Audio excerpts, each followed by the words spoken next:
اس کا یہاں کافی کام باقی تھا، مگر رفیع اللہ جیسے تھانے دار کے آنے پر وہ عملی طور پہ ناکارہ ہونے والا تھا۔ اس دوران وہ لاہور میں رہ کر اپنے ادھورے امور بآسانی سر انجام دے سکتا تھا۔ ابھی وہ پرعزم اور خوش تھا، یہ نہیں جانتا تھا کہ سردار کے اس فیصلے کے کیا نتائج برآمد ہوں گے۔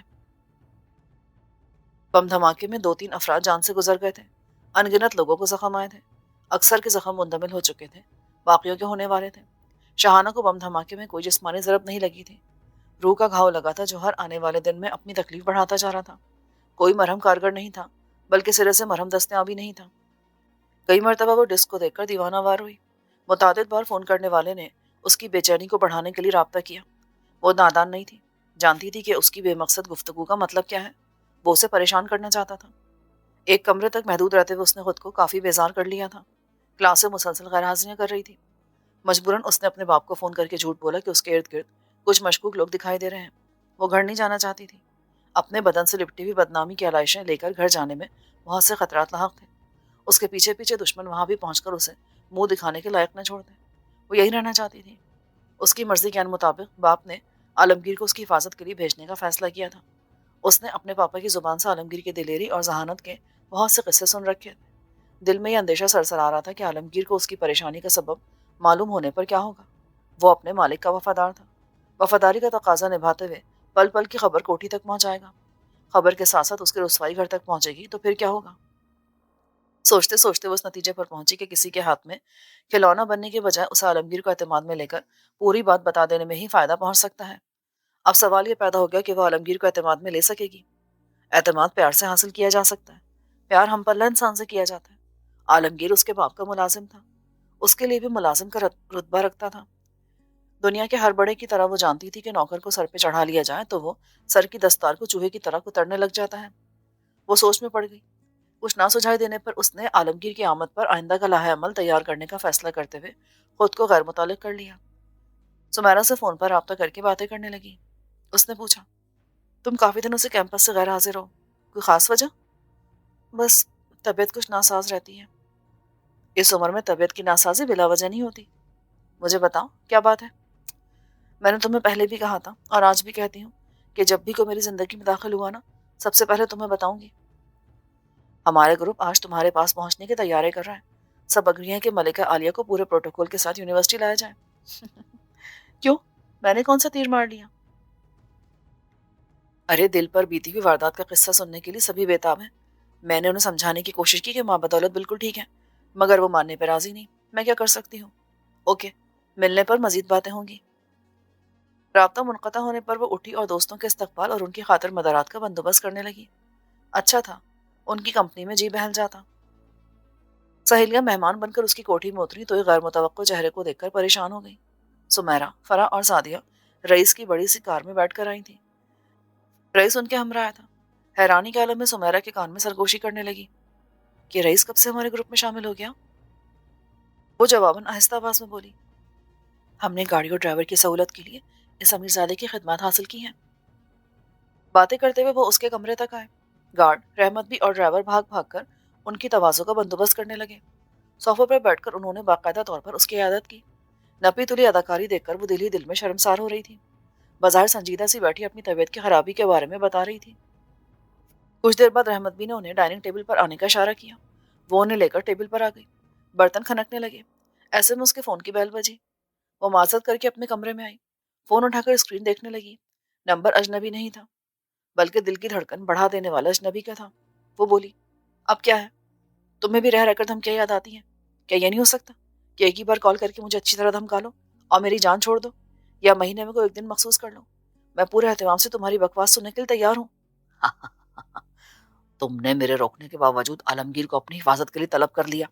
کیا تم یہ سمجھتی ہو کہ وہ تمہیں اس عذاب سے نکالنے میں کامیاب ہو جائے گا؟ وہ حیران رہ گئی۔ یہ سوچنے پر مجبور ہو گئی کہ اس کا واسطہ عام لوگوں سے نہیں بلکہ غیر معمولی دسترس رکھنے والے مجرموں کے کسی منظم گروہ سے پڑ گیا ہے۔ ابھی تک عالمگیر کے لاہور آنے کے بارے میں اس کے اور پاپا کے درمیان ہی بات تھی۔ انہیں کیسے پتا چلا؟ وہ اپنی حیرانی پر قابو پا کر بولی، جب تمہیں ہر بات کا پتہ چل جاتا ہے تو یہ کیوں نہیں پتا چلا کہ عالمگیر میرے بلانے پر نہیں بلکہ پاپا کے بھیجنے پر یہاں آ رہا ہے؟ جھوٹ بولتی ہو تم۔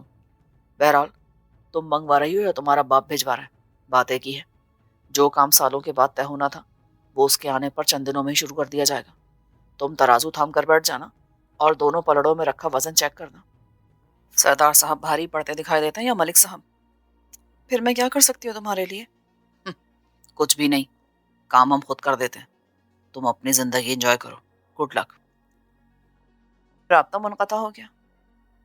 پہلے کی طرح اس نے گفتگو میں پیش رفت نہیں کی تھی. اسے یقین ہو گیا کہ وہ صرف اس کی اعصاب شکنی کے لیے رابطہ کرتا ہے.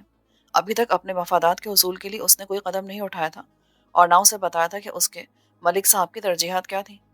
اپنے طور پر اس نے یہ رائے قائم کر رکھی تھی ملک نامی سیاسی وڈیرا اس کے باپ کو نیچا دکھانے کے لیے گھٹیا چال چل رہا ہے. وہ سیاسی وڈیرا کون ہو سکتا ہے اس بارے میں وہ کچھ نہیں کہہ سکتی تھی. عادت کے مطابق اس نے کال بیک کی. رابطہ نہیں ہوا. فون بند ہو چکا تھا. وہ زیر لب بڑبڑائی. کمینے میں اتنی بھی جرت نہیں کہ فون کرنے کے بعد اپنا نمبر چالو رکھ سکے. وہ واپس ڈائننگ روم میں آئی. سب استفہامیہ نظروں سے اس کی طرف دیکھنے لگے. وہ معذرت کرتے ہوئے بتانے لگی کہ اس کے گھر سے فون آیا تھا. سمیرا بولی، لڑکیوں کے دو گھر ہوتے ہیں، ایک وہ جہاں سے آتی ہیں اور ایک وہ جہاں جاتی ہیں. تمہیں کون سے والے گھر سے فون آیا تھا؟ سمجھنے لگے. بھائی ابھی یہ طے نہیں ہوا کہ میرا دوسرا گھر کون سا ہے. کہ کہتے ہوئے اس نے کنکیوں سے اپنے سامنے رکھی ہوئی پلیٹ سے نبرت آزما رئیس کی طرف دیکھا. وہ اس کی طرف متوجہ نہیں تھا. سمیرا نے اس کی چوری پکڑ لی. پلو سے باندھ کر دوسرے گھر کی راہ دکھانے والا نگاہوں میں اترا بیٹھا ہے. دل میں کان کی بجائے آنکھ کے راستے سے اترنا چاہتا ہے. سمیرا نے آہستگی سے کہا. وہ منہ پھیر کر سعدیہ سے محو گفتگو ہو گئی. کچھ دیر خوشگپیوں میں مشغول رہنے کے بعد اس سے اگلے دن کیمپس میں ملنے کا وعدہ لے کر چاروں رخصت ہو گئے. جاتے وقت رئیس نے ایک جاندار مسکراہٹ اس کی طرف اچھال دی تھی. اپنی آمد کا دیر اثر ثبوت دے کر گاڑی میں بیٹھ گیا تھا. وہ اس کے بارے میں سوچتے ہوئے لان میں آن بیٹھی. گارڈ اس کے قریب پہنچ کر مؤدبانہ لہجے میں بولا، سردار سائیں کا فون آیا تھا. وہ کہہ رہا تھا کہ کل عالمگیر یہاں مستقل رہنے کے لیے آ رہا ہے. میری سمجھ میں نہیں آ رہا اس کی یوں ہنگامی بنیادوں پر آمد کا سبب کیا ہے. خیریت تو ہے نا بی بی جی؟ پاپا کو ہی پتا ہوگا. تم جانتے ہو پاپا اپنی مشکلات میرے ساتھ تو کیا کسی کے بھی ساتھ شیئر نہیں کرتے. میں یہ پوچھنے کے لیے آیا تھا کہ عالمگیر کے لیے کون سا کمرہ تیار کر دوں. گراؤنڈ فلور پر کچن کے سامنے والے کمرے میں ٹھہرا دینا اس کو. اس کے لیے خصوصی اہتمام تو ہونے سے رہا. جی بی بی جی. وہ چلا گیا تو وہ عالمگیر کے بارے میں سوچنے لگی. آنے والا پہنچنے سے قبل ہی موضوع گفتگو بن گیا تھا. اس کے پاپا نے اسے خامخواہ میں اتنی اہمیت دے رکھی تھی. اگلے دن اپنی آب و تاب کو مہمیز کر کے وہ کلاس میں پہنچی تو یوں لگا جیسے زمانہ بدل چکا ہو. سمیرا نے پوچھا، کیا بات ہے؟ تم کچھ اپسٹ دکھائی دے رہی ہو. خیریت تو ہے نا؟ وہ مسکرا کر رہ گئی. سمیرا اس کا ہاتھ تھام کر کلاس روم سے باہر آ گئی. سچ بتاؤ شانی، تم کافی بدلی بدلی لگ رہی ہو. وہ کچھ بتانا نہیں چاہتی تھی. سمیرا چہرے پر لکھی کشمکش دیکھ کر غمزدہ سی ہو گئی. آل رائٹ، میں سمجھ گئی. تم مجھ سے شیئر نہیں کرنا چاہتی. میں یہ ضرور کہوں گی کہ تم رئیس میں انٹرسٹ لینے لگی ہو. تمہاری پس و پیش کا سبب بھی جانتی ہوں. تمہاری نظر میں وہ بھنورا مزاج شخص ہے. یہی بات ہے نا؟ غلط سمجھی ہو. میری پریشانی کا سبب رئیس نہیں ہے. تو پھر؟ وہ عجیب سے انداز میں مسکرانے لگی. سمیرا شرمسار سی ہو گئی. اسے اٹھا کر وہ کیفے کی طرف چل دی. شانی، محبت کرنا جرم نہیں.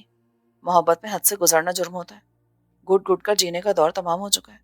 تعلیم ہمیں شعور دیتی ہے کہ ہم اپنی پسندیدگی کو جنون بنانے سے روکیں.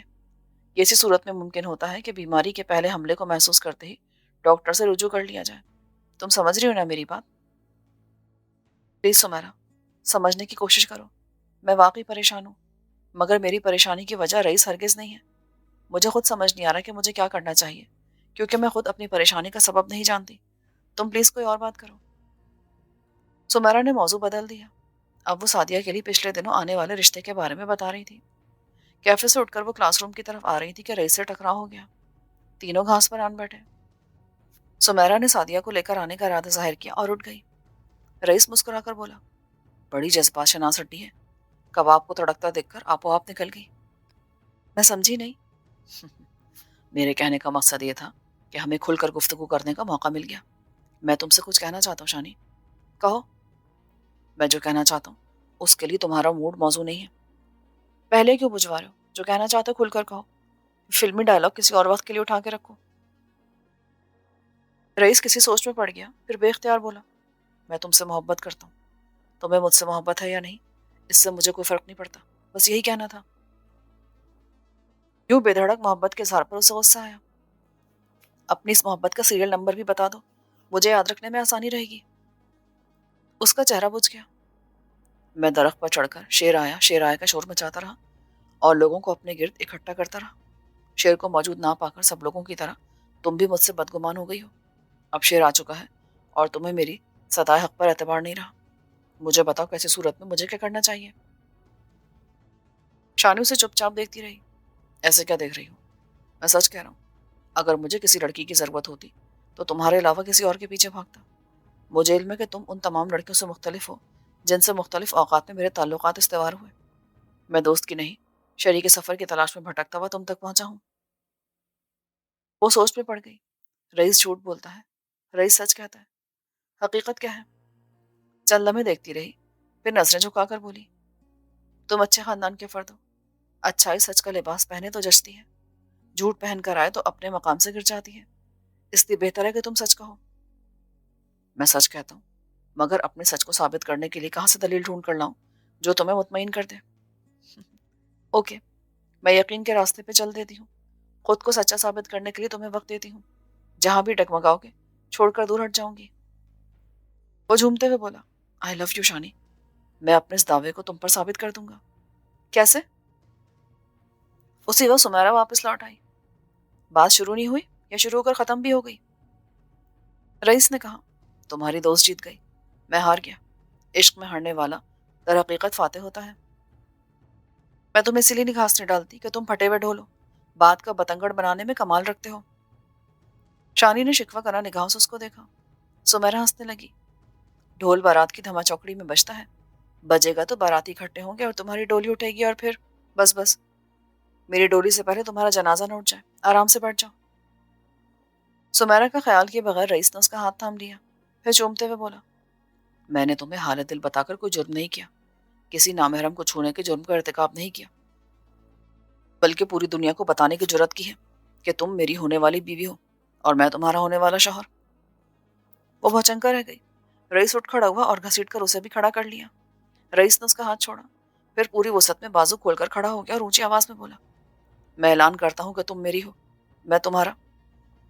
سمیرا نے جلدی سے اس کے منہ پہ ہاتھ رکھا اور دبی دبی آواز میں سرزنش کرنے لگی، رئیس ہوش کے ناخن لو، تم مرد ہو، جو جی میں بک سکتے ہو، کچھ ہمارا خیال کرو۔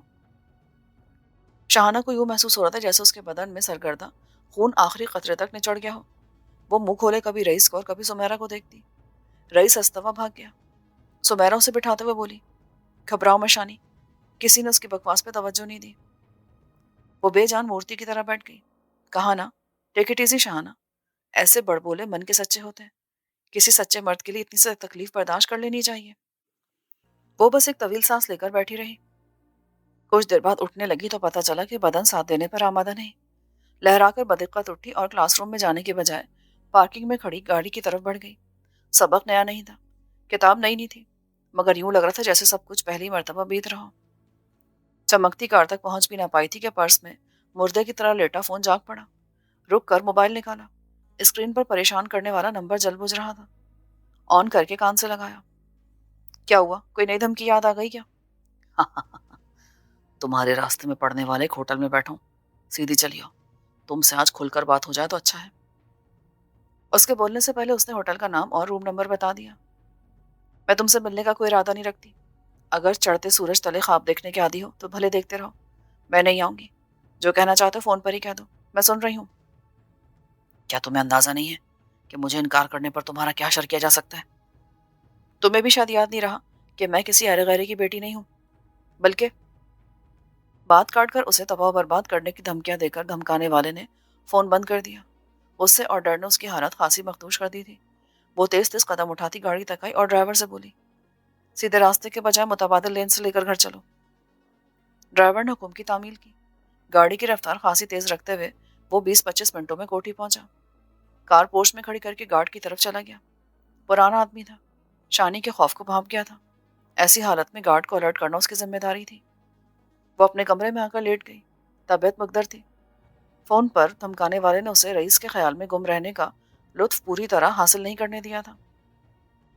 اچانک اس کا موبائل پھر بجنے لگا۔